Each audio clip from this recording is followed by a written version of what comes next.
Joseph, ఏదో అడగాలనొచ్చి అలా మౌనంగా నిలబడతావే? అయ్యా, మీరిచ్చిన కరపత్రాలు అచ్చు వేయించాను, కానీ సందేహించుకో, చెప్పు జోసెఫ్. అచ్చు వేయించిన కరపత్రాలు తీసుకురావడానికి ఇదా నీ సందేహం?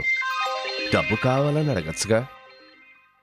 నువ్వు చెప్పాలనుకున్నది నిర్భయంగా చెప్పు, లేదా అది నీ మనసులోనే ఉండి అనుకున్నది జరగదు. మన ప్రభువుని అడిగితే ఇస్తాడు. ప్రార్థించి నీకు కావలసింది అడుగు, తప్పకుండా నెరవేరుస్తారు.